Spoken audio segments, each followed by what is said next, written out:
सगळ्यांचं वेलकम आहे सेशनमध्ये. तर माझं इंट्रोडक्शन करून देतो. माझं नाव Tanaji Avtade. By profession I am a mechanical engineer. मी MBA केलं. त्यानंतर जर बघितलं तर 14 वर्ष कॉर्पोरेटमध्ये जॉब केला. 14 वर्ष जॉब केल्यानंतर सनेज बरोबर मागच्या 7 वर्षापासून काम करतोय. ही अपॉर्च्युनिटी काय आहे, कशाबद्दल आज आपण आयोनायझर एक्झॅक्टली काय, आयोनायझर आपल्याला गरज कशाची, याच्यावरती आज आपण डेप्थमध्ये डिस्कशन करणार आहे. कारण हे ट्रेंडिंग आहे. जर तुम्ही बघितलं तर आयोनायझर तुम्ही आतापर्यंत काही जणांकडनं वर्ड ऐकला असेल, काही जणांनी पहिल्यांदा ऐकला असेल. तर जर तुम्ही बघितलं तर हे ट्रेंडिंग मधलं प्रॉडक्ट आहे. काय आहे, कसं आहे, आपल्याला याची का गरज आहे, तर ह्या सगळ्यावरती आपण डिटेलमध्ये डिस्कशन करणार आहोत. तर चला, मी प्रेझेंटेशन मोडला जाण्याच्या अगोदर मला परत एकदा सगळ्यांना सांगायचं, हा सेशन एंडपर्यंत ऐका. आणि एंडपर्यंत ऐकल्यानंतर मला गॅरंटी आहे की याचा डेफिनेटली तुम्हाला फायदा होणार, म्हणजे गॅरंटेड होणार. तर चला, सगळ्यांचं वेलकम आहे. चांगल्या हेल्थकडे घेऊन जाणार आहे प्रेझेंटेशनमध्ये. तर एक्झॅक्टली काय बघूया आपण. तर पहिला प्रश्न काय आहे की तुम्ही स्वतःवर प्रेम करता का? तुम्ही तुमच्या बॉडीवरती प्रेम करता का?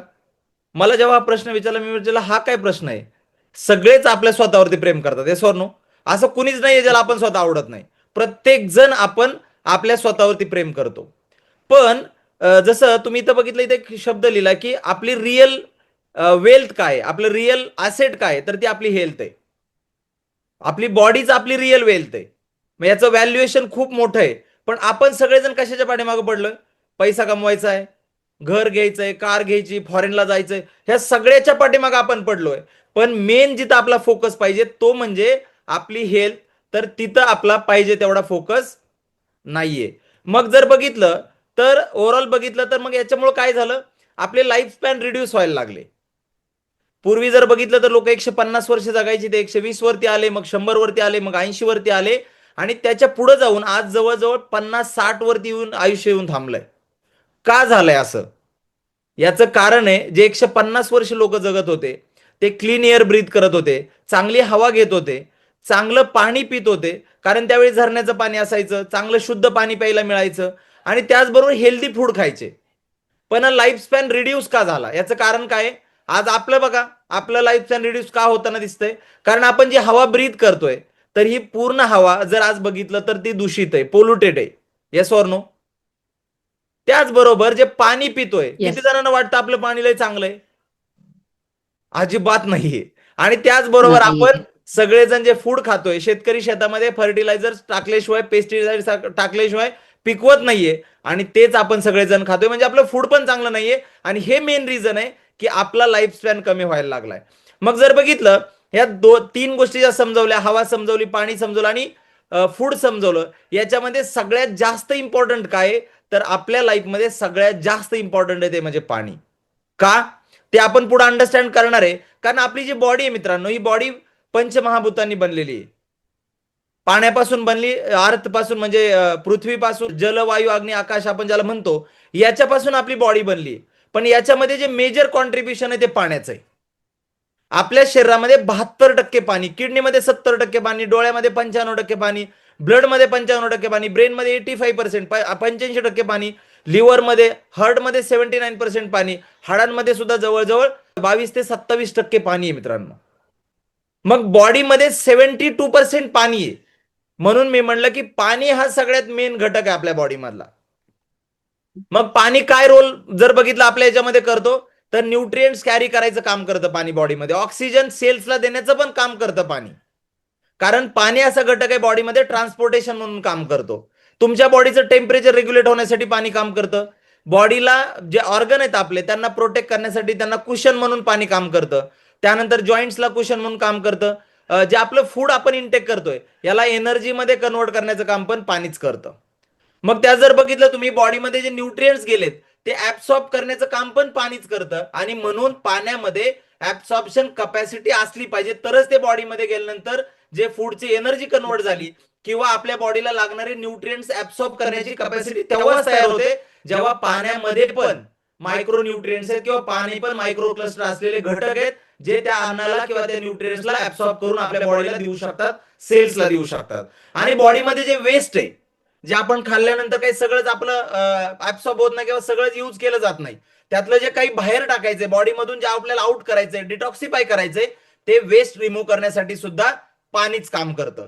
पण आपला फोकस कुठे आहे? जे लोक हेल्थ कॉन्शियस, आपण जेव्हा विचारतो अरे तुम्ही हेल्थ, ते म्हणतात हो आम्ही हेल्थ कॉन्शियस आहे, त्यांचा फोकस कुठे आहे?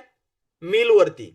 त्यांचा फोकस कुठे आहे? चांगले व्हेजिटेबल खाल्ले पाहिजे, ड्राय फ्रुट्स खाल्ले पाहिजे, म्हणजे अँटीऑक्सिडंट ब्ल्यूबेरी खाल्ली पाहिजे, ग्रीन टी पिलं पाहिजे, फूड सप्लिमेंट्स खाल्ले पाहिजे. या सगळ्या गोष्टींवरती आपला फोकस आहे. निश्चित हे गरजेचं आहे, पण त्याचबरोबर सगळ्यात मेन जर बघितलं तर आपला फोकस यायला पाहिजे तो म्हणजे पाण्यावरती. जसं आपण ऐकलंय आतापर्यंत की जल ही जीवन आहे, येस ऑर नो? तर बघा आता हे जल ही जीवन जे आहे ना, ते कसं मिळतंय आपल्याला बघा एकदा फोटोमध्ये. आता मला सांगा, हे जर पाणी पिलो तर जीवन जगणार का मरणार माणूस? मरणार सर. असं जर पाणी पित, आणि हे प्रॅक्टिकल आहे, हे फोटो जर तुम्ही बघितले आणि याच्यामुळे जर तुम्ही बघितलं तर कितीतरी पाणी जे इंडस्ट्री वेस्ट आहे, जे वेगवेगळ्या कारखान्यातनं पाणी जातं, हे सगळं कुठं सोडलं जातं? तर हे सगळं जमिनीमध्ये सोडलं जातं. सगळं जमिनीमध्ये जातं, आणि हे जमिनीमध्ये जाणारं पाणी किंवा नदीमध्ये येणारं पाणी हे सगळं पर्क्युलेट होऊन आपल्याच पाण्यामध्ये, जे आपण पाणी पितोय या पाण्यामध्ये जातं.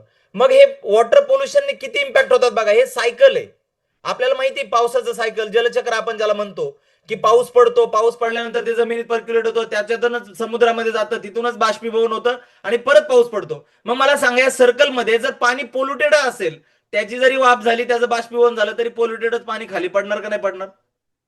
म्हणजे अल्टिमेटली तुमचं जलचक्रच बिघडलं तर तुम्ही कुठलंही पाणी आणून प्या, ते खराबच भेटणार. म्हणजे नॅचरल रिसोर्सेस मध्ये तुम्हाला पाणी चांगलं भेटत नाही. आणि म्हणून आज जर बघितलं तर बॅक्टेरियल आजार तुम्हाला बघायला मिळतील, व्हायरल बघायला मिळतं, पॅरासिटिक, डायजेस्टिव्ह सिस्टमचे इश्यू आहेत, केमिकल रिलेटेड काही आजार होत आहेत, स्किनचे, आयचे रिलेटेड आजार होत आहेत, आणि त्याच्या पलीकडे जाऊन क्रोनिक आजार सुद्धा जर बघितलं, डायबिटीस सारखा, कॅन्सर सारखा, किंवा अनेक असे वेगवेगळे आजार जे क्रोनिक आहेत, असे आजार सुद्धा पाण्यामुळेच होतात. मग याच्यामध्ये आता आपण जर बघितलं तर पाणी कसं बदलत गेलं. मग पूर्वीच्या लोकांना आजार होत होते का? तर नव्हते होत. ह्याचं कारण काय होतं? कारण हे झरण्याचं पाणी प्यायचे, झऱ्याचं पाणी प्यायचे, जे शुद्ध होतं. त्यानंतर आपण विहिरीतलं पाणी प्यायला लागलो, पण विहिरीतलं पाणी पिता असताना जेव्हा शेतकरी केमिकल टाकायला लागला तर ते पर्क्युलेट होऊन परत विहिरीत चाललं. नंतर बोरवेल आले, हाय टीडीएस पाणी आलं. मग त्याला सोल्युशन म्हणून आपण पॅकेज ड्रिंकिंग वॉटर प्यायला लागलो, डिस्टिल्ड वॉटर प्यायला लागलो. आणि त्याचबरोबर आज जर बघितलं तर मॅक्सिमम लोकांना जेव्हा मी विचारतो, सर तुम्ही पाणी चांगलं पिता का? ते म्हणतात यस, माझ्याकडे आरो आहे, रिव्हर्स ऑस्मोसिस प्रोसेसनी पितो मी पाणी, गॅरंटेड मित्रांनो. मग जे आरो पाणी आपण पितोय ते सेफ आहे का? ते ड्रिंकिंग साठी पाणी सेफ आहे का? याचं कारण काय? मग जर आपण बघितलं जे बेनिफिट आहेत, आरोचा बेनिफिट काय आहे? तुमच्या पाण्यामधल्या इम्प्युरिटीज आणि बॅक्टेरिया रिमूव्ह केल्या जातात. पण याचा सगळ्यात मोठा ड्रॉबॅक आहे, याचा टीडीएस रिड्यूस केला जातो. आणि दुसरं, हे पाणी ऍसिडिक इन नेचर आहे. याचा जर पीएच आपण चेक केला तर तो 4 ते 6 आहे. आणि आणखीन एक ड्रॉबॅक आहे, या पाण्यामध्ये पॉझिटिव्ह ऑरपी असतो, म्हणजे पाणी ऑक्सिडाइज्ड पाणी आहे.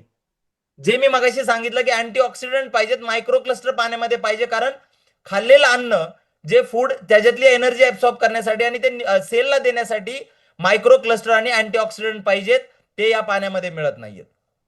मग मला सांगा, बऱ्याच वेळा लोक जेव्हा मी प्रश्न विचारतो किंवा आपण जेव्हा डिस्कशन करतो, सगळेजण म्हणतात पाणी पाणी आहे, त्यात काय आहे?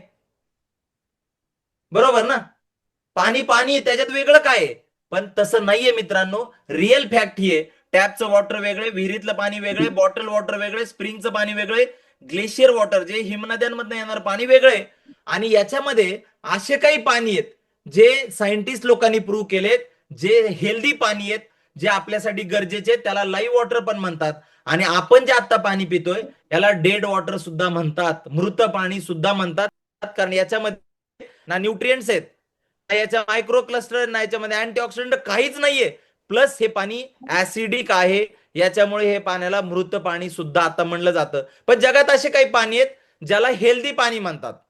मग ते हेल्दी वॉटर कुठं मिळतं? जसं आपण गंगेला गेलो, गंगाचं पाणी बघितलं आपण, जिथं गंगोत्री, जिथं पाण्याचा उगम झालाय गंगेचा, तिथलं पाणी आजही पिलं तर ते म्हणतात हे पाणी पवित्र आहे. ह्याच्यामुळेच म्हणतात कारण ते लाईव्ह वॉटर आहे. त्यानंतर मॅक्का नावाचं एक शहर आहे, तिथं गंजाम नावाचं एक एरिया, हे पाणी चांगलं मिळतं. लॉर्ड्स म्हणून फ्रान्समध्ये एक जागा आहे, नॉर्दिनाऊ म्हणून जर्मनीमध्ये.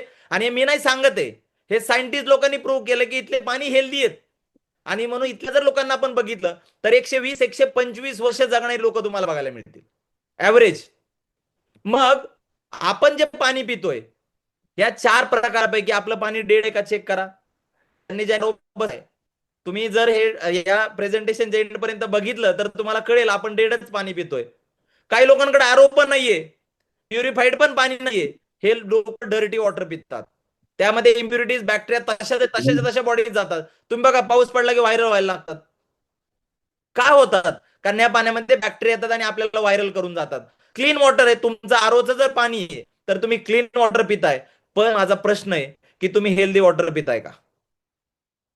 चेक करा हेल्दी वॉटर पिताय का. कन्क्लुजन एवढंच आहे की वॉटर, क्लीन वॉटर इसेन्शियल आहे, गरजेचं आहे. पण त्याचबरोबर हे पाणी मिनरल रिच पाहिजे, ऍक्टिव्ह पाहिजे, हेल्दी सपोर्ट करणारं पाणी पाहिजे. आणि म्हणून आज काळाची गरज आहे मित्रांनो, आपल्याला हेल्दी वॉटरची गरज आहे. आपल्याला येस सर. हेल्दी वॉटरची गरज आहे. मग असं जगामध्ये काही लोकांनी शोध लावला, जॅपनीज लोकांनी स्पेसिफिकली याच्यावरती फार मोठं काम केलं आणि त्यांनी असा रिसर्च केला, असं कन्क्लुजन केलं की जगामध्ये मिरॅकल वॉटर सुद्धा जे बॉडीमध्ये जे आजार झाले त्याला हिलिंग करू शकतात, बरे करू शकतात. या पाण्यामध्ये ऍक्टिव्ह हायड्रोजन असतो आणि या पाण्याला आयोनाइज्ड अल्कलाइन वॉटर म्हणतात. आणि हे सायंटिस्ट लोकांनी प्रूव्ह केलंय. डॉक्टर ओटो हे जगामध्ये तुम्ही सर्च करून बघा, 1923 मध्ये यांनी याच्यावरती फार मोठा रिसर्च केला आणि याच रिसर्चवरती त्यांना 1931 ला नोबेल पुरस्कार सुद्धा मिळाला. आणि जॅपनीज असे बरेचसे सायंटिस्ट आहेत ज्यांनी आयोनाइज्ड अल्कलाइन वॉटर आपल्याला सगळ्यात इसेन्शियल आहे हे प्रूव्ह करणारे बरेचसे रिसर्च केलेत. मग आयोनाइज्ड अल्कलाइन वॉटर, जसं मी आता बोललो की जपानच्या सायंटिस्ट लोकांनी याच्यावरती रिसर्च केला, पण का, ह्याची गरज का पडली? तुम्हाला माहिती आहे सगळ्यांना, जपानला सेकंड वर्ल्ड वॉर मध्ये अमेरिकेने जेव्हा न्यूक्लिअर बॉम्ब टाकले होते हिरोशिमा नागासाकी या सिटीज वरती, तिथले लोक अपंग पैदा व्हायला लागले.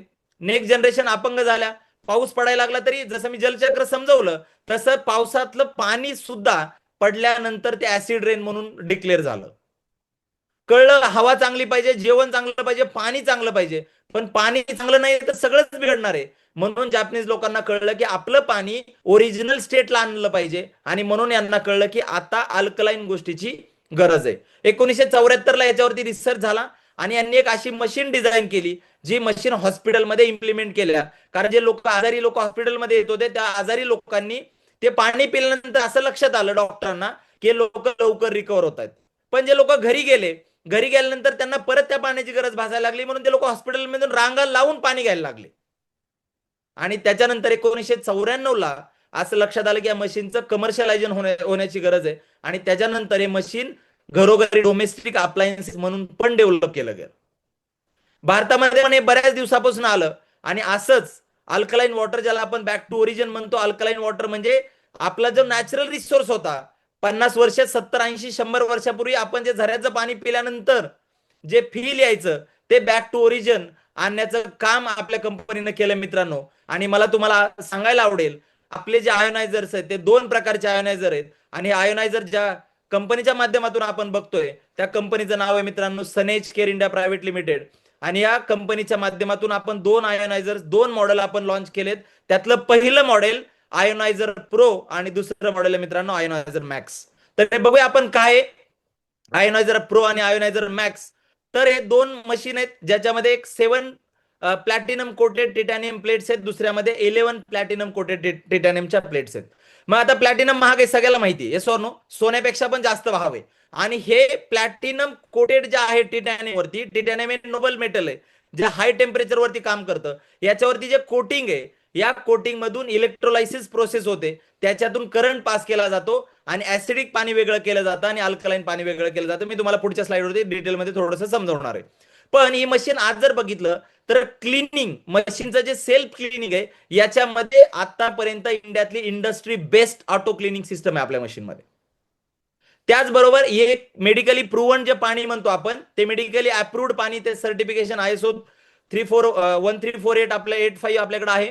त्याचबरोबर 20 ते 25 वर्ष मशीनचं लाईफ आहे आणि वेगवेगळ्या प्रकारचे पाणी तुम्हाला मशीन मधून मिळतात. ते कुठले मी तुम्हाला पुढे दाखवणार. हे टेक्निकल स्पेसिफिकेशन आहेत प्रॉडक्टचे, किती वोल्ट लागतो, किती पॉवर लागते, इनपुट किती लागतं, तुमच्या प्लेट्स किती आहेत, त्यानंतर फ्लो रेट किती असतो पाण्याचा. तर 11 प्लेटचं जे मशीन आहे त्यामधून तुम्हाला 60 लिटर पर आवरला पाणी मिळतं, तेच 7 प्लेट मध्ये तुम्हाला 40 लिटर 40 लिटर पर आवर पाणी तुम्हाला याच्यातून मिळतं. मग हे मशीनचं वर्किंग कसं होतं?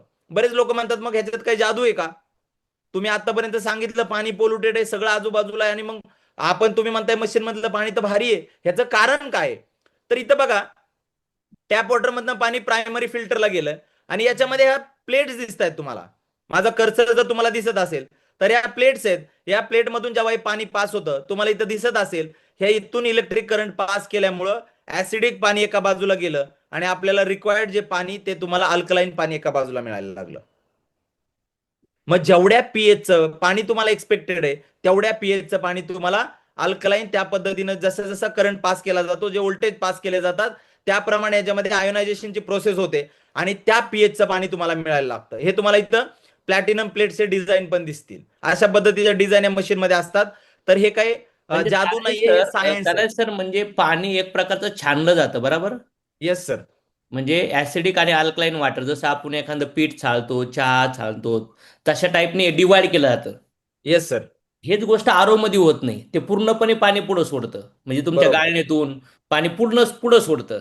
आणि मी हेच पाहून मी शॉक झालो होतो. मी विचार केला यार खरंच पाण्यामध्ये डिव्हाइड करण्याची फार गरज आहे आता, कारण की आपण भाजीमधली घाण काढतो, धुवून काढतो, कपड्यावरची घाण काढतो.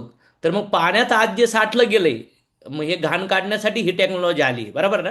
Yes sir. Yes sir. आणि त्यानंतर ही टेक्नॉलॉजी मला असं वाटतं नियर अबाउट 51 वरच झालेत. म्हणजे राईट. ओव्हरऑल जर बघितलं तर 36 देशामध्ये ऑलरेडी 7-8 मोठ्या टॉपच्या कंपन्या आहेत ह्या बरोबर. ह्याच्यामध्ये. आणि हे सगळं लक्झरी आणि मेडिकल क्षेत्रातलं नोन प्रोडक्ट्स आहे. पण आता याचा ट्रेंड प्रत्येक घराघरात येणार 10 वर्षात जाणार. Right sir. Right. Yes sir continue. Thank you sir. त्यानंतर जर बघितलं जसं मी मगाशी म्हणलं की आपल्याला मशीन मधून वेगवेगळ्या प्रकारचे पाणी मिळतात. तर याच्यामध्ये बघितलं तर अल्कलाईन वॉटर 11 पीएच 10.5 पीएचचं पाणी पण तुम्हाला मिळतं, जे तुम्ही घरामध्ये ज्या फळभाज्या आणता, ज्या तुम्ही फळं आणता तर याला वॉश करण्यासाठी पाणी मिळतं. 9.5 8.5 पीएचचं पाणी तुम्हाला कुकिंगसाठी प्लस तुम्हाला हेल्दी ड्रिंकिंग वॉटर म्हणून वापरता येतं. 8.5 पीएचचं पाणी हे रेग्युलर ड्रिंकिंगसाठी WHO न सुद्धा रिकमेंड केलेलं पाणी आहे. त्याचबरोबर 7.5 पीएचचं तुम्हाला क्लीन वॉटर जे लहान मुलांना पिण्यासाठी मिळतं. स्किन ट्रीटमेंटसाठी काही 6 पीएच 5.5 पीएचचं पाणी मिळतात. स्ट्रॉंग ऍसिडिक वॉटर पण मिळतं, जे 4.5 पीएच 3.5 पीएचचं, जे तुम्ही क्लिनिंग सिस्टमसाठी वापरू शकता. बाथरूम, टॉयलेट, त्यानंतर आपल्या जे टाईल्स वगैरे असतात हे क्लिनिंग करण्यासाठी पण पाणी वापरू शकता. म्हणजे काय, तुम्हाला इथं लक्झरी आहे की तुम्हाला जे पाणी पाहिजे ते पाणी तुम्ही घेऊ शकता. मला सांगा, आता जे नॉर्मल आपण आरो घेतो त्यात हे लक्झरी आहे का? नॉर्मल आरोला बटन दाबलं की फक्त पाणी येतं. ते कशासाठी वापरायचं तुमचं तुम्ही ठरवा. पण हे मशीन सांगतं की तुम्ही कुठलं पाण्याचा तुमचा पर्पज सांगा, आम्ही त्याप्रमाणे पाणी देतो. तर हा फार मोठा युएसपी याच्यामध्ये. त्याचबरोबर हे जे पाणी आपण बघितलं अल्कलाईन वॉटर, ह्याला जगामध्ये मिरॅकल वॉटर म्हणून ओळखलं जातं, कारण यांनी ऑलरेडी असे मिरॅकल घडवले जे मी तुम्हाला पुढे दाखवणार आहे. हेल्दी वॉटर म्हणून ओळखलं जातं. हिलिंग वॉटर, जे बरं करण्यासाठी पाणी वापरतात. लाईव्ह वॉटर म्हणतात कारण ह्याच्यामध्ये ऍक्टिव्ह हायड्रोजन असतो. हायड्रोजन रिच पाणी, रिस्ट्रक्चर्ड पाणी, कारण याच्यामध्ये तुमचा H2O वेगळा करून तुम्हाला मायक्रो क्लस्टर प्रॉपर्टी दिल्या जातात. अँटीऑक्सिडंट पाणी हे. त्यानंतर जर बघितलं तर याला आयोनाइज्ड अल्कलाईन वॉटर पण म्हणतात. आपल्या मशीनमध्ये किंवा जे पाणी अल्कलाईन, आयोनाइज्ड अल्कलाईन वॉटर, ह्याच्यामध्ये कुठल्या इम्पॉर्टंट प्रॉपर्टीज असतात किंवा जे पाणी आपल्याला पाहिजे त्याच्यामध्ये कुठल्या इम्पॉर्टंट प्रॉपर्टीज असतात, तर त्यातली पहिली प्रॉपर्टी मित्रांनो अल्कलाईन. दुसरी प्रॉपर्टी अँटीऑक्सिडंट, तिसरी प्रॉपर्टी आहे मायक्रो क्लस्टर, चौथी हायड्रोजन रिच आणि नंतर मिनरल रिच पाणी पाहिजे. जर या 5 गोष्टी आपल्या पाण्यामध्ये असतील तर ते पाणी आपल्यासाठी चांगलं आहे. मग आता तुम्ही जे पाणी पिताय 5 गोष्टी आहेत का चेक करा. मी बिस्लरी बरोबरचा डेमो बघितला तेव्हा मला कळलं यातलं काहीच नाहीये बिस्लरीमध्ये. आणि मी आतापर्यंत बिस्लरीचा ब्रँड म्हणजे एकदम टॉपचा ब्रँड समजत होतो माझ्या स्वतःसाठी. मग आज बघितलं तर मग अल्कलाईन म्हणजे नेमकं काय? पीएच असतो पोटेन्शियल ऑफ हायड्रोजन. तर तुम्ही बघितलं तर याच्यामध्ये 7 हा न्यूट्रल पीएच आहे. 8 पासून वरती जर आपण गेलो तर अल्कलाईन पाणी असतं आणि 7च्या खाली गेलो आपण तर ऍसिडिक असतं. आणि ऍसिडिक आपल्या बॉडीसाठी चांगलं नाहीये का? कारण बॉडी आपली ऑलरेडी ऍसिडिक आहे. बॉडी ऑलरेडी ऍसिडिक आणि त्याच्यामध्ये जर ऍसिडिक गोष्टी गेल्या तर तुम्हाला असं लक्षात येईल की आपली बॉडी परत ऍसिडिक कडे जातं. आणि असे रिसर्च सांगतात, जे मी पुढे काही तुम्हाला स्लाइड दाखवणार आहे, ज्याच्यात असं सांगितलंय की जर तुमच्या सेल ऍसिडिक झाल्या तर त्या कॅन्सरस पर्यंत किंवा कॅन्सर पर्यंत पण जाऊ शकतात. तुम्ही जेवढे अल्कलाईन, तुमची बॉडी जितकी अल्कलाईन न्यूट्रलच्या वरती, तेवढं तुम्ही आजारांपासून लांब जाणार. हा सायंटिफिक स्टडी सांगतो मित्रांनो. मग म्हणजे त्यानंतर सर याच्यामध्ये फक्त कॅन्सरच नाही, याच्यामध्ये जे कोलेस्ट्रॉल असन, बीपी असन, स्किनची इश्यू, हेअरची इश्यू, जॉईंटची इश्यू. कारण की वॉटर जर ट्रान्सपोर्टचं काम करते, ब्लड ट्रान्सपोर्टचं काम करते आणि तुम्ही जे जेवण करताय ते प्रॉपर डायजेस्ट होत नसेल तर ऍसिडिक बॉडी म्हणजे जर बनली गेली तर आजारच असणार सगळ्या शरीरामध्ये आपल्या. म्हणजे सर म्हणजे असे रिसर्च सांगतात की तुमची सेल ऍसिडिक कडे गेली, म्हणजे पुढे मी स्लाइड वरती पण दाखवणार आहे, हम्म, ऍसिडिक कडे गेली आणि त्याला ऑक्सिजनची कमतरता झाली. मी कॅन्सर याच्यासाठी बोललो सर, की हम्म. कॅन्सर आता जर बघितलं तर सगळ्यात टॉपचा आजार आहे, त्याच्या खाली बाकीचे येतात. ओके. म्हणजे तिथपर्यंत जर जाऊ शकतो आपण, तर खालचे तर सगळेच आजार होणार आहेत सर. ओ, नो प्रॉब्लेम सर, कंटिन्यू. जर बघितलं तर अल्कलाईन पाणी आपण जे म्हणजे अल्कलाईन पाणी, आता जे मी तुम्हाला अल्कलाईन दाखवलं, जो पीएच दाखवला, ते जर अल्कलाईन पाणी आपण पिलो तर आपल्याला बॉडीमध्ये पीएच मेंटेन होण्यासाठी मदत होते. तुमचं हायड्रेशन चांगलं होतं कारण ऍब्सॉर्ब होणार ते पाणी. त्याचबरोबर तुम्हाला डायजेस्टिव्ह हेल्थ सपोर्ट पण चांगला मिळतो. दुसरी प्रॉपर्टी काय आहे तर अँटीऑक्सिडेशन. मग अँटीऑक्सिडेशन समजून घेण्याच्या अगोदर आपण ऑक्सिडेशन समजून घ्या काय आहे. तुम्हाला पिक्चर मध्ये दिसतंय की ऍपल कट केलंय, तुम्ही सगळ्यांनी हा प्रयोग बघितला असेल की ऍपल कट केल्यानंतर थोडा वेळ ठेवल्यानंतर ऍपल काळं पडायला लागतं. येस तुम्ही सर. हे पण बघितलं असेल की एखादी केळी पिकली, पिकल्यानंतर पुढे पुढे गेलं तर ती केळी काळी पडायला लागते. ही प्रोसेस म्हणजे ऑक्सिडेशन आहे. आणि ऑक्सिडेशन जर बॉडीमध्ये झालं तर फ्री रॅडिकल तयार होतात, आणि फ्री रॅडिकल तयार झाले म्हणजे तुम्ही आजाराकडे चाललात. मग जर तुम्ही बघितलं आपल्या बॉडीमधल्या लाईव्ह टिश्यू आणि ऑक्सिडेशन झालं तर माणूस आजारी पडतो, तुम्हाला एजिंग दिसायला लागतं. मग तुम्हाला पिक्चर मध्ये दिसतंय ऑक्सिडेशन एजिंग झाल्यानंतर एक पिक्चर दिसतंय की एकदम चिरतरुण दिसतंय आणि दुसऱ्या पिक्चर मध्ये व्यक्ती वयस्कर दिसायला लागला. आपण असे एक्झाम्पल बघितलेत की एकाच एजचे दोन व्यक्ती, एक म्हातारा दिसतो एक तरुण दिसतो. जो म्हातारा दिसतोय त्याच्या बॉडीमध्ये ऑक्सिडेशन झालेलं आहे असं समजायचं. क्लिअर आहे का? मग येस सर. ऑक्सिडेशन जर झालंय तर बॉडीला, जर ऑक्सिडेशन झालंय बॉडीमध्ये आपल्या काही प्रमाणामध्ये, याला जर रिमूव्ह करायचं असेल तर त्याला अँटी ऑक्सिडंटची गरज आहे. मग अँटीऑक्सिडंट कसं मोजलं जातं तर ते ओआरपी व्हॅल्यूवरती मोजतात. ऑक्सिडेशन रिडक्शन पोटेन्शियल, म्हणजे बॉडीत ऑक्सिडेशन झालं त्याला रिडक्शन करण्याची ताकद म्हणजे ओआरपी. मग ते ओआरपी जर निगेटिव्ह असेल, जेवढं निगेटिव्ह तुम्हाला इथं दिसत असेल, ग्रीन टीचा -100 आहे, संत्री वगैरे जे आपण आंबट थोडीशी फळं खातो त्यांचं व्हिटॅमिन सी ज्याच्यामध्ये असतं त्याचं -100 आहे, ब्रोकोली वगैरे किंवा स्पिनॅक अशा ज्या आपण भाज्या खातो ह्याच्यामध्ये -200 असतं, लिव्हर ऑइलमध्ये याच्यामध्ये -300 असतं. पण आपल्या पाण्यामध्ये जर तुम्ही बघितलं तर हे त्याच्या पुढे जाऊन -400, -600, -800 पर्यंत आपल्याला व्हॅल्यू बघायला मिळतात. आणि पॉझिटिव्ह ओआरपी आपण सगळे food, cold drinks, tap water आपण जे खातो यातलं मॅक्सिमम गोष्टी ह्या पॉझिटिव्ह ओआरपी मध्ये, ज्या आपल्या शरीरासाठी चांगल्या नाहीयेत.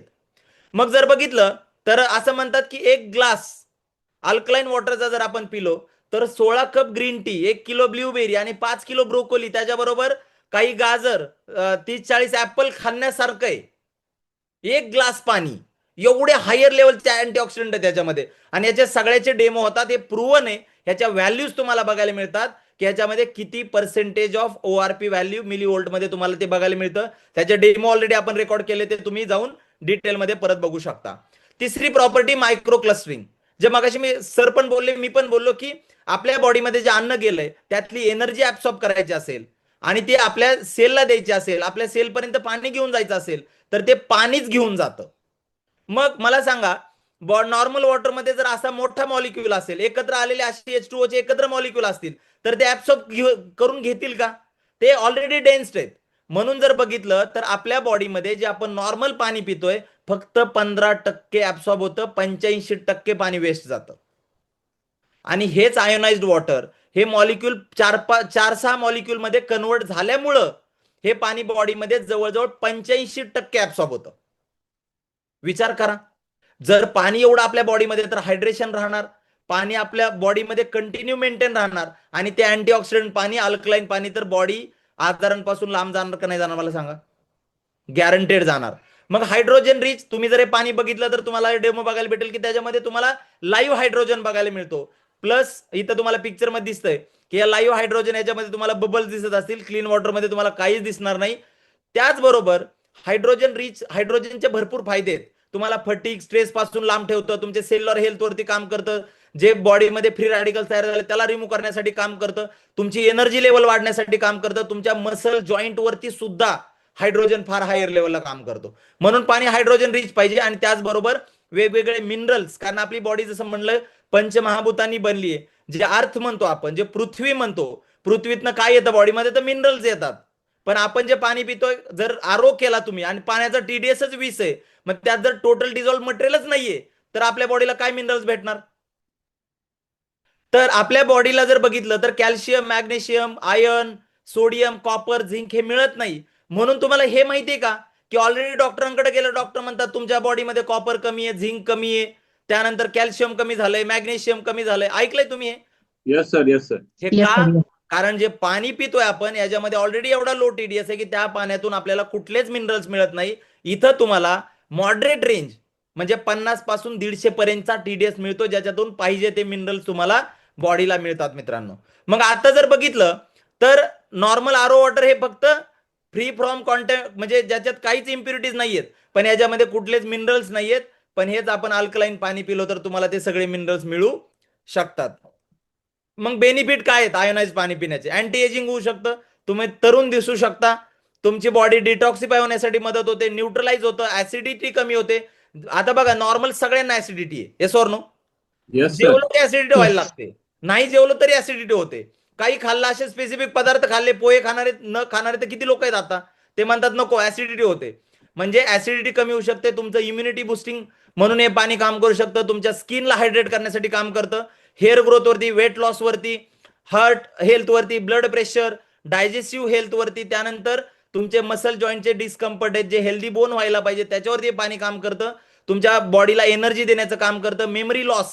आज बघा किती लोकांना त्रास आहे याचा, तुम्ही ऐकलंय का? असं बघितलंय का एखादी गोष्ट आता आता आठवत होती 1 मिनिटापूर्वी आणि त्यानंतर 2 मिनिटांना मी काय आठवत होतो, आणि ते आपण Yes. स्ट्रेस दिला ना होतं. बॉडीवरती तरी आठवत नाही, आणि मग 1-1.5 तासानंतर Yes. जाऊन आठवतं. Temporary memory loss. मग आपण म्हणतो B12 कमी झालं, D3 कमी झालं म्हणून त्रास व्हायला लागले. अरे पण जर पाणी जर हे प्यायला लागलो तर हे सगळे मिनरल्स तुम्हाला मिळायला लागले तर हा त्रासच होणार नाही, येस ऑर नो? त्याचबरोबर Yes. ऑक्सिजन न्यूट्रिएंट्सला ट्रान्सपोर्ट करण्यासाठी काम करतं, क्लॉगिंग, आर्थरायटिस, ब्रेन सेल्स वरती, हाय कोलेस्ट्रॉल कंट्रोल करण्यासाठी पाणी काम करतं, तुमच्या बॉडीतलं टेम्परेचर रेग्युलराइज होतं, किडनी डिसीज वरती, स्किन डिसीज वरती, डायबिटीज कंट्रोल करण्यासाठी, कॅन्सर ट्रीटमेंट वरती पाणी काम करतं. हे तुम्ही फोटो बघू शकताय. आणि मगाशी मी जे सांगितलं डॉक्टर ओटोन बद्दल, तर तुम्ही इथं बघू शकता, हे सांगतात की ज्या सेल ऍसिडिक असतात त्या कॅन्सरस असतात आणि healthy tissues are always alkaline. आणि या रिसर्चसाठी सरांना नोबेल प्राइज भेटलंय 1931 मध्ये. म्हणजे आपण जे सांगतोय ते सायंटिफिक स्टडीच्या बेसवरती सांगतोय. आणि यांनी एक फार मोठा स्टडी केलाय की तुमच्या एखाद्या सेलमध्ये 35% पेक्षा कमी ऑक्सिजन 48 तासासाठी झाला तर ती सेल कॅन्सरस बनते. आणि हा फार मोठा रिसर्च आहे मित्रांनो. आणि आपल्या आजूबाजूला आज आपण बघतोय कॅन्सरचे पेशंट किती वाढलेत. हे रॉबर्ट राईट आहेत, हे अमेरिकेमध्ये डायरेक्टर होते अमेरिकन अँटी कॅन्सर इन्स्टिट्यूट मध्ये. यांनी सांगितलं अल्कलाइन वॉटर हे तुम्हाला बेनिफिशियल ठरू शकतं कॅन्सरला प्रिव्हेंट करण्यासाठी. त्यानंतर जे कॅन्सर होतात त्यांना प्रिव्हेन्शन आणि क्युअर म्हणून काही टॉप 10 प्रोडक्ट्स रिकमेंड केले जातात की तुम्ही हे करा. आणि त्या टॉप 10 मध्ये पहिलं रिकमेंडेशन आहे ते म्हणजे ionized alkaline water. Doctor Hiromi Shinya म्हणून आहेत, हे सांगतात. यांनी पण बरेचसे रिसर्च केलेत, खाली तुम्ही पुस्तकं बघू शकता. यांनी फार मोठा स्टडी केला हेल्थवरती. हे एक एंडोस्कोपी किंवा कोलोनस्कोपी वरती यांचं म्हणजे स्वतःचा रिसर्च आहे. मॉडर्न कोलोनस्कोपी वरती काम करतात. हा एंडोस्कोपीचा एक प्रकार आहे. तर यांनी अमेरिकेमध्ये काही दिवस, जपानमध्ये काही दिवस असतात, तर यांनी अमेरिकेमध्ये काही हॉस्पिटल्समध्ये आपल्या मशीन बसवल्या आणि मशीन बसून त्यांनी पाणी जर तुम्ही बघितलं तर पेशंटला द्यायला सुरुवात केली. यांचं म्हणणं आहे की हे पाणी जर मी पेशंटला दिलं तर पेशंटची रिकव्हरी 50% इन्क्रीज होते. लक्षात येतंय का? मग बघा वेगवेगळ्या Yes, sir. आजारावरती ऍसिडिक पाणी सोयरेसिस सारख्या आजारावरती काम करतं, स्किन डिसीज, कॅन्सरवरती आपण बघितलं. मग आता मला तुम्हाला प्रश्न विचारायचा आहे, सगळं मी समजवलं, बेनिफिट समजवले. आता बघा आपण घरामध्ये ज्या भाज्या आणतोय, फळं आणतोय, आतापर्यंत गणेश सर मला काय वाटायचं की भाज्या आणल्या आणि धुवून घेतल्या की झालं काम. मी जेव्हा हे मशीन बसवलं, जेव्हा पाणी घेतलं आणि पाणी घेऊन ऍपल मी पहिलं वॉश केलं आणि त्यानंतर पाण्यात टाकलं, मला कळलं वॅक्सिंग आहे ऍपल वरती. Yes sir. आणि ते वॅक्सिंग फक्त आयोनाइज्ड अल्कलाइन वॉटरच काढू शकतं. मग मला सांगा, आज जर बघितलं तर वेगवेगळ्या आपल्याकडे ह्याचे रिसर्च आहेत, ह्याचे डेमो आहेत, ज्याच्यात तुम्ही भाजी जर धुवायला घेतली 15-20 मिनिटं ठेवली तर सगळे केमिकलचे लेअर तुम्हाला पाण्याच्या सरफेसवरती आलेले बघायला मिळतील. ह्याचे पण डेमो आहेत आपल्याकडं. त्याचबरोबर जसं म्हणतात की काही सायन्स फॅक्ट आहेत, काही लोक म्हणतात नाही नाही हे काहीतरी सांगतात. सायन्स सांगतं की तुम्हाला बॉडीमध्ये जर ऍसिडिक वेस्ट रिमूव्ह केलं, तुम्ही तुमच्या बॉडीमध्ये गेलेलं ऍसिडिक वेस्ट जर रिमूव्ह करू शकलो तर ते डाएट आणि एक्सरसाइज पेक्षा जास्त इफेक्टिव्ह आहे. आता काही लोक आजारी पडतात, आजारी पडल्याबरोबर मेडिसिन खातात. काही सायंटिस्ट म्हणतात की तुम्ही गोळ्या खाण्यासाठी आणि मेडिकेशनसाठी भुकेलेले झालात का? आजारी न पडण्यासाठी काम केलं पाहिजे. आणि सगळे जे डिसीज येतात सगळ्यांचा रूट कॉज एकच आहे, टू मच ऍसिडिटी. प्रत्येक आजाराचा सुरुवात, आज आजार जे झाले त्यांचा रूट कॉज एकच आहे, टू मच ऍसिडिटी, जास्त ऍसिडिटी असणं. आणि जर तुमच्या बॉडीमध्ये इनफ हेल्दी वॉटर नाही गेलं तर तुमची बॉडी ऍसिडिक होणार का नाही होणार? तुमच्या बॉडीमध्ये अल्कलाइन वॉटर नाही गेलं तर बॉडी ऍसिडिक होणार का नाही होणार? आणि ऑटोमॅटिक बॉडीमध्ये फॅट स्टोरिंग व्हायला सुरू होतं. फॅट स्टोरिंग व्हायला सुरू होतं. त्यामुळे आपल्याला अल्कलाइन. मग कोण पितं हे पाणी? आतापर्यंत सर बोलले सगळे सेलिब्रिटी, मोठे लोक, रिच लोक हे सगळे ऑलरेडी अल्कलाइन पाणी पितात. तुम्ही विराट कोहलीचं एक्झाम्पल ऐकलं असेल, शुभमन गिलचं एक्झाम्पल ऐकलं असेल, वेगवेगळ्या सेलिब्रिटीचं तुम्ही एक्झाम्पल ऐकलं असेल. हे सगळे लोक ऑलरेडी अल्कलाइन पाणी पितात. मग आपलं जे आयोनायझर आहे याचं छोटंसं एक कंपॅरिझन दाखवलंय मी की आपलं आयोनायझर बाकीच्यांपेक्षा बेटर कसं आहे. आपल्याची स्टेनलेस स्टील बॉडी आहे, 3.4 ग्रेड मध्ये बनली. बाकीचे प्लास्टिक वाले मटेरियल विकतात. आपण म्हणतो 20-25 वर्षात राहणार आहे मशीन, तर आपले पेंट क्वालिटी सुद्धा 7 लेअर मध्ये बनवतो आपण. आपल्या मशीनच्या ज्या प्लॅटिनमचं कोटिंग आहे ते 1 मायक्रॉनचं आहे आणि मार्केटमध्ये तुम्हाला 0.1 मायक्रॉनचं मिळतं. आपलं टच स्क्रीन आहे, फुल टच स्क्रीन आहे. ज्यांनी घेतलंय त्यांना माहिती किती पॉवरफुल, किती जबरदस्त मशीन वाटतं. याच्यामध्ये जे पॅरामीटर कव्हर होतात 5 पॅरामीटर कव्हर करतो आपण. अल्कलाइन, अँटीऑक्सिडंट बघितलं आपण, त्यानंतर मायक्रो क्लस्टर बघितलं, हायड्रोजन रिच, मिनरल रिच बघितलं. मार्केटमध्ये 3 ते 4 पॉईंट वरतीच ते कव्हरेज करतात. आणि याच्यामध्ये जो हायड्रोजन आहे आपल्यामध्ये 1800 पीपीपी पेक्षा जास्त हायड्रोजन मिळतो, मार्केटमध्ये 1000 मिळतात. हे प्रूव्हन आहे. त्यानंतर ओआरपी रेंज पण आपली 1100 पर्यंत मिळते, मार्केटमध्ये तुम्हाला 800 पर्यंत मिळतात. आणि त्याचबरोबर मार्केटमधले प्रचंड कॉस्टली मशीन आहेत. आपलं मशीन जे मी फीचर समजवले याच्या तुलनेमध्ये काहीच प्राइस नाहीये मित्रांनो. अशा प्राइसला आपण हे मशीन विकतो. मग प्राइस जर आपण बघितल्या तर आपल्याकडे जे प्रो आहे त्याची एमआरपी आपण बघितली तर 1,99,000 आहे. पण त्याच्यावरती आपण डिस्काउंट वगैरे सगळं केलं तर 58,000 पर्यंत डिस्काउंट मिळतो मित्रांनो. मग चेक करा, मोर दॅन 30% डिस्काउंट तुम्हाला इथं मिळतो. त्याचबरोबर जे मशीन आपलं मॅक्स आहे 11 प्लेटचं मशीन, 2,89,000 याची एमआरपी व्हॅल्यू आहे, पण याच्यावरती तुम्हाला 83,000 डिस्काउंट मिळतो मित्रांनो. हे जे कॅल्क्युलेशन समजवलं त्याप्रमाणे विचार करा, 83,000 रुपये डिस्काउंट, किती स्वस्तात मशीन आहे. मग आज जे सरांनी सांगितलं तर आपण जर बघितलं तर काय पाहिजे आपल्याला? एवढं सगळं बघितल्यानंतर पण परत आपल्याला ऍसिडिक वॉटर पाहिजे का? ऑक्सिडंट वॉटर ज्याच्यामध्ये पॉझिटिव्ह ऑरपी ते पाहिजे का? जे ज्याच्यामध्ये क्लस्टर भरले ते पाहिजे, जे बॉडीत ऍब्सॉर्बच नाही होणार? क्लोरीनचं पाणी प्यायचंय का? का तुम्हाला डेड स्टॅग्नंट वॉटर प्यायचंय ज्याच्यामुळे कॅन्सरस, पेस्टिसाइड सारख्या गोष्टी आपल्या बॉडीमध्ये घडतात? का तुम्ही हेल्दी वॉटर पाहिजे? गणेश सर, मी जेव्हा पहिल्यांदा बघितलं, ह्याचा डेमो बघितला, मला असं लिटरली वाटत होतं की मी दररोज विष पितोय आणि मागचे कित्येक वर्ष मी हेच केलंय. Yes sir. इमिडिएट वाटलं की हे बदललं पाहिजे. लक्षात येतंय का? Yes sir. मग आपण सगळेजण आपल्या फॅमिलीवर प्रेम करतो, येस ऑर नो? तुम्ही पण करताय. येस. मग आपण जी आपली फॅमिली जी Yes, ऑलरेडी sir. आपण आणि आपली फॅमिली जी डेंजर झोन मध्ये, ह्या डेंजर झोन मधून आपल्याला फॅमिलीला बाहेर काढून आपल्या फॅमिलीला हेल्दी करण्याची गरज आहे मित्रांनो. आपल्या फॅमिलीला हेल्दी करण्याची गरज आहे. आहे. तर मला सांगा, जे आता मी समजवलं पाण्याचे, मी जेव्हा डेमो बघितला, मी जेव्हा हे मशीन बघितलं, मला जेव्हा कळलं की जसं मी आता बोललो की लिटरली मी हे पाणी पितोय, विष पितोय, कारण या पाण्यामध्ये काहीच नाहीये, काहीच नाहीये अक्षरशः. आणि जेव्हा तुम्ही स्वतः तुमच्या स्वतःच्या पाण्याचा डेमो कराल ना, पायाखालची जमीन सरकेल मित्रांनो. इतकं खतरनाक पाणी आपण पितोय. आता एवढ्या कालावधीमध्ये जर बघितलं तुम्ही तर ज्या ज्या लोकांना मी भेटलोय, बऱ्याच लोकांनी, जे डिस्ट्रीब्युटर मला ऐकत असेल, तुम्ही बघितलंय, मी घरामध्ये लोकांना लाईव्ह डेमो करून दाखवलेत. मी बऱ्याच लोकांना सांगितलं तुम्ही घरचं पाणी घेऊन या. पाणी घेऊन आल्यानंतर कळलं पाण्याचा डीडीएस 20, 25, 30 आहे. आपण मुलांना काय देतोय? आपण स्वतः काय पितोय? 20-30 टीडीएसचं पाणी, लिटरली ऍसिडिक पाणी, ऍसिडवरती ऍसिड टाकायचं काम करतोय. तर मला तुम्हाला सगळ्यांना सांगायचंय, जर तुम्ही हा प्रेझेंटेशन पहिल्यांदा बघितलं असेल आणि जर तुम्ही पहिल्यांदा ऐकत असाल तर आमचं ESCSI चॅनल आहे, ethical success education system India. त्याच्यावरती तुम्हाला आमचे डेमॉन्स्ट्रेशन पण बघायला मिळतील की अल्कलाइन काय असतं, ओआरपी काय आहे, त्याचे काय फायदे असतात, अल्कलाइन नेमकं का गरजेचं आहे, त्याचबरोबर मायक्रो क्लस्टर प्रॉपर्टी कशा असतात, त्या कशा काम करतात, हळदीचा, जिऱ्याचा डेमो आहे, ग्रीन टीचा डेमो आहे, त्याचबरोबर असे अनेक वेगवेगळे डेमो आहेत. तुम्ही जर एकदा बघितले तर तुम्हाला कळेल मशीन तुम्हाला का गरजेचं आहे.